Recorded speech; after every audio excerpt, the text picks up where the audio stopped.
Hello children, welcome to असा education. आज हम करेंगे आरबीएससी की तीसरी क्लास की हिंदी की किताब का 8वां चैप्टर गीत यहाँ खुशहाली के। ये एक कविता है। आइए देखते हैं कि इस कविता में क्या बताया गया है। युग युग से हम रहे उपासक, गैंती और कुदाली के, हल्की नोक लिए लिखते हम गीत यहाँ खुशहाली के। तो यहाँ पर जो किसान हैं वो बताते हैं कि हम युग युग से उपासक रहे हैं, भक्त रहे हैं, बहुत समय से, बहुत सालों से हम भक्त रहे हैं किसके? गैंती और कुदाली के, क्योंकि ये सारी चीज़ें जो होती हैं वो खेतों में काम आती हैं। और हल्की नोक लिए लिखते हम गीत यहाँ खुशहाली के। तो हम क्या करते हैं, हमारे हाथों में हमेशा हल होता है, हम खेतों को जोतते हैं, जिससे क्या होता है, फसलें पैदा होती हैं। और फसलें पैदा होती हैं तो क्या होता है, यहाँ पर खुशियाँ छा जाती हैं। तो हम हल्की नोक लिए लिखते हैं। तो हम क्या करते हैं, जो हल होता है उसको लेकर चलते हैं, हमेशा खेतों में खेत जोतते हैं, जिससे कि फसलें अच्छी होती हैं। तो हम क्या करते हैं, खुशहाली के जो गीत हैं वो लिखते हैं। तो लोग बहुत खुश होते हैं जब फसलें होती हैं। आगे कहा गया, घुंघरू वाले बैलों के जब मिट्टी महके पाँव तले, बहे पसीना तेज धूप में या बादल की छाँव तले। तो घुंघरू वाले बैलों के जब, तो जो बैल होते हैं जो कि हल जोतने के काम आते हैं, उनके पैरों में क्या होता है, घुंघरू बंधे होते हैं। तो जो हल जोतने वाले बैल होते हैं जब चलते हैं तो जो घुंघरू हैं वो बोलते हैं, और जो मिट्टी है उनके पाँव से जो मिट्टी होती है उड़ती है, तो उसमें बहुत भीनी भीनी सी खुशबू आती है। बहे पसीना तेज़ धूप में या बादल की छाँव तले। तो जो किसान होते हैं बहुत अधिक परिश्रम करते हैं, बहुत मेहनत करते हैं। तो चाहे धूप खिली हो या बादल छाए हो, सब में क्या होता है, उनको बहुत अधिक पसीना आता है। परिश्रम करते हैं तो पसीना आता है। तो यहाँ तक क्या बताया गया कि जो किसान हैं वो बताते हैं, कहते हैं कि हम बहुत सालों से, युग युग से उपासक रहे हैं, भक्त रहे हैं गैंती और कुदाली के, और हम हल हैं उसको चलाते हैं, जिससे कि फसलें पैदा होती हैं। और हम यहाँ पर क्या करते हैं, जो खुशहाली के गीत हैं वो लिखते हैं। और जो बैल होते हैं उनके पैरों में घुंघरू बंधे होते हैं, और जब बैल चलते हैं तो जो मिट्टी है वो महकती है, उनके पैरों से जो मिट्टी है टकराती है, उड़ती है, उससे बहुत अच्छी मीठी मीठी भीनी भीनी खुशबू आती है। तो चाहे धूप हो या बादल छाए हो, तो हमें क्या होता है, बहुत अधिक पसीना आता है, हमारा पसीना बहता है, हम पसीना बहाते हैं, बहुत कड़ी मेहनत करते हैं, बहुत ज़्यादा परिश्रम करते हैं। तो चाहे तेज़ धूप हो या बादल की छाँव हो, हमें हमेशा क्या होता है, पसीना आता है मेहनत करने के कारण। आगे कभी कहते हैं, दर्शन होते इंद्रधनुष के या संध्या की लाली के, हल्की नोक लिए लिखते हम गीत यहाँ खुशहाली के। तो जब बारिश होती है तो क्या होता है, इंद्रधनुष के दर्शन होते हैं, इंद्रधनुष दिखाई देता है, या शाम की जो लाली है उसके दर्शन होते हैं, वो हमें दिखाई देती है। तो सूरज डूबता है तो क्या होता है, बहुत अधिक लालिमा होती है। तो हल्की नोक लिए लिखते हम गीत यहाँ खुशहाली के। तो हमारे हाथ में क्या होता है, हमेशा हल होता है, और हम यहाँ खुशहाली के गीत लिखते हैं। आगे कभी कहते हैं, कोयल मोर पपीहे गाते, श्याम घटा गहराती है, मधुर स्वरों में कोकिल कंठी बहुएं गीत सुनाती हैं। तो कोयल मोर पपीहे गाते, श्याम घटा गहराती है। तो श्याम घटा गहराती है, जब काली जो घटाएं हैं वो गहराने लगती हैं, तो क्या होता है, कोयल मोर पपीहे हैं वो मीठे स्वर में गाना गाते हैं, और मधुर स्वरों में कोकिल कंठी बहुएं गीत सुनाती हैं। तो जो घर की महिलाएं होती हैं, बहुएं होती हैं, वो अपने मधुर कंठ से, जो कि कोयल के समान उनका गला है, उससे मधुर स्वर निकालती हैं, मीठे मीठे गीत गाती हैं।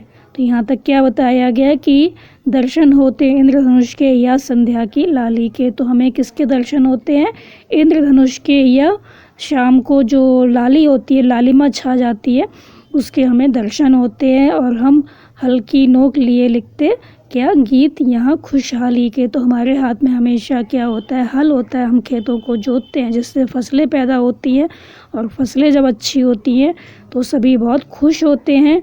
तो हम क्या करते हैं, खुशहाली के जो गीत हैं वो लिखते हैं। कोयल मोर पपीहे गाते, श्याम घटा गहराती है। तो जो काली घटाएं हैं जब गहराने लगती हैं, छा जाती हैं काली घटाएं, तो जो कोयल है, मोर हैं, पपीहे हैं, ये गाना गाते हैं और मधुर स्वरों में कोकिल कंठी बहुएं गीत सुनाती हैं। तो जो घर की महिलाएं हैं, बहुएं हैं, वो क्या करती हैं, अपने मीठे कंठ से, अपने मीठे गले से, कोयल के समान जो उनका गला है बहुत सुरीला, उससे गाने गाती हैं। आगे कवि कहते हैं, वन बागों में झूले बंधते, जब पेड़ों की डाली से हल्की नोक लिए लिखते हम गीत यहाँ खुशहाली के। तो जो किसान हैं वो बताते हैं कि जब पेड़ों की जो डालियां हैं, वृक्ष की जो डालियां हैं वन में और बाग में, उसमें जब झूले बंधते हैं तब भी हम क्या कर रहे होते हैं, कड़ी मेहनत कर रहे होते हैं। हमारे हाथ में हल होता है और हम जो गीत हैं खुशहाली के वो लिखते हैं। तो ये जो वन है, बाग हैं, बगीचे हैं, ये सब किसकी देन है, किसानों की देन है। उनकी कड़ी मेहनत से ही जो बाग बगीचे हैं वो फलते फूलते हैं और उनमें जो झूले डाले जाते हैं जिससे कि महिलाएं हैं काफ़ी खुश होती हैं। तो इस तरह से हम यहाँ पर क्या करते हैं, खुशहाली के जो गीत हैं वो लिखते हैं। आगे कवि कहते हैं, पर्वत पर से नदियाँ उछलती मैदानों में आती हैं, हरियाली की चूनरधानी खेतों में लहराती है। तो पर्वत पर से नदी उछलती मैदानों में आती है। तो जो नदियाँ होती हैं वो कहाँ से निकलती हैं, पर्वतों से।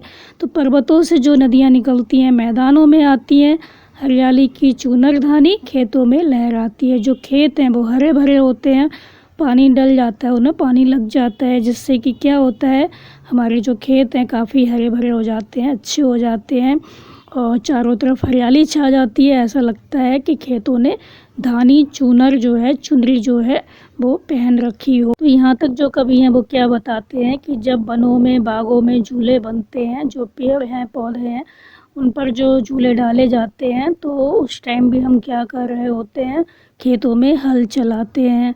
तो ये जो बाग हैं, बगीचे हैं, पेड़ हैं, ये सब किसकी देन है, ये सब किसानों की देन है। तो जो किसान हैं वो कहते हैं कि जब वनों में, बागों में झूले बनते हैं, जो पेड़ हैं उनकी डाली से ये झूले बांधे जाते हैं और हम जो हल्की नोक है उससे हम गीत जो हैं खुशहाली के वो लिखते हैं। तो ये सारे जो बाग बगीचे हैं, खेत खलियान है, सब कुछ किसकी देन है, सब कुछ किसने दिया है, किसानों ने। किसानों की मेहनत है, वो दिन रात उसमें हल चलाते हैं, खेत जोतते हैं और दिन रात मेहनत करते हैं। इसी कारण क्या होता है, उसमें जो पेड़ हैं वो उगते हैं और जो पेड़ होते हैं उसमें हम क्या करते हैं, झूले हैं वो डालते हैं, उसमें हम झूलते हैं, खुश होते हैं, खुशहाली के हम गीत गाते हैं।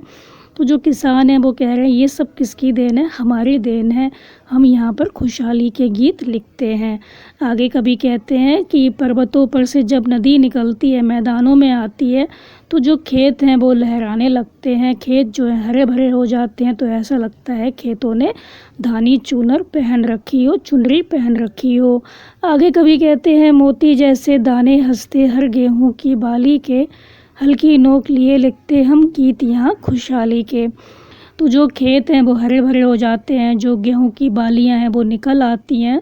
तो गेहूं की जो बाली है उसमें जो मोती जैसे दाने हैं वो हंसते हुए प्रतीत होते हैं। ऐसा लगता है कि जो गेहूं की बालियां हैं उसमें मोती जैसे जो गेहूं के दाने हैं वो हंस रहे हो। तो हम क्या करते हैं, हल्की नोक लिए लिखते गीत यहाँ खुशहाली के। तो हम हमेशा जो हल है उसको हाथ में लिए रहते हैं और यहाँ पर हम हल की जो नोक है उससे खुशहाली के गीत लिखते हैं। मतलब जो खेत हैं उसमें हम हल जोतते हैं, हल चलाते हैं, जिस वजह से फसलें अच्छी होती हैं, फसलें अच्छी होती हैं तो लोग खुश होते हैं। आगे कभी कहते हैं, उत्पादन की अलख जगाती फसलें सभी जवानों में, चौपालों पर सांझ मजीरे झांझ मजीरे बजते नए तरानों में। तो उत्पादन की अलख जगाती फसलें सभी जवानों में। तो जो फसलें होती हैं जब अच्छी होती हैं तो इससे क्या लगता है कि हमारी जो पैदावार है वो अच्छी हुई है, हमारे अंदर नया जोश, नई उमंग जग जाती है, हम बहुत खुश हो जाते हैं। ये सब चीज़ें देखकर हमारे अंदर नया जोश आ जाता है। अलख जगाना मतलब हमारे अंदर नया जोश आता है, उत्साह जो है, उत्साह से हम भर जाते हैं। तो जो चौपाल होते हैं उसमें खुशी से क्या होता है, झांझ और मजीरे बजते हैं और नए नए जो राग हैं उसमें बजने लगते हैं चौपालों में। तो लोग खुश होते हैं, प्रसन्न होते हैं कि हमारी फसलें अच्छी हुई हैं, हमारा उत्पादन जो है, पैदावार है वो अच्छी हुई है, हमारे अंदर नया उत्साह है वो आ जाता है, जोश है वो आ जाता है। और जो चौपाल हैं उसमें झांझ मजीरे बजने लगते हैं और नए नए जो राग हैं वो लोग गाने लगते हैं। आगे कवि कहते हैं, गली गली में उत्सव मनते होली और दिवाली के, हल्की नोक लिए लिखते हम गीत यहाँ खुशहाली के। तो गली गली में क्या होता है, त्योहार मनाए जाते हैं, उत्सव मनाए जाते हैं, किसके, होली और दिवाली के। तो हम जो किसान हैं वो क्या करते हैं, बहुत मेहनत करते हैं, खेतों में हल चलाते हैं और हल चलाने से क्या होता है, जो फसल है वो अच्छी होती है, पैदावार अच्छी होती है। हम बहुत मेहनत करते हैं खेतों में तो लोग खुश होते हैं और हम खुशहाली के जो गीत हैं वो लिखते हैं इस तरह से। तो कवि का कहना यही है कि जब खेतों में फसल अच्छी होती है, किसान जो है बहुत मेहनत करते हैं, दिन रात हल चलाते हैं, बहुत मेहनत करते हैं, तो फसलें अच्छी होती हैं, लोग खुश होते हैं, खुशहाली के जो गीत हैं वो किसानों के द्वारा लिखे जाते हैं। और जब पैदावार अच्छी होती है, लोगों के पास पैसा होता है, तो गली गली में उत्सव मनाया जाता है, त्योहार मनाए जाते हैं होली और दिवाली के। तो जो होली है और दिवाली है, इस तरह के जो त्यौहार हैं बहुत अच्छे से आनंद के साथ मनाए जाते हैं। तो यहाँ पे हमारा जो चैप्टर है वो ख़त्म हो गया और इस चैप्टर के माध्यम से यही बताया गया है कि जो देश के किसान होते हैं वो कितनी अधिक मेहनत करते हैं, दिन रात मेहनत करते हैं, अच्छी फसलें पैदा होती हैं जिससे सबको खुशियाँ मिलती हैं। तो जो किसान हैं वो यही बता रहे हैं कि हम दिन रात मेहनत करते हैं, हल चलाते हैं और यहाँ पर जो खुशहाली के गीत हैं वो लिखते हैं। हमारी फसलें जब अच्छी होती हैं तो हमें बहुत खुशी मिलती है और सब लोग खुश होते हैं और खुशहाली के गीत गाते हैं, किसकी वजह से, किसानों की वजह से। तो बच्चों, आप इस चैप्टर को अच्छे से समझ कर याद कर लीजिए और हमारे चैनल ऐसा एजुकेशन को लाइक कीजिए, सब्सक्राइब कीजिए और शेयर करना बिल्कुल मत भूलिए। Thank you.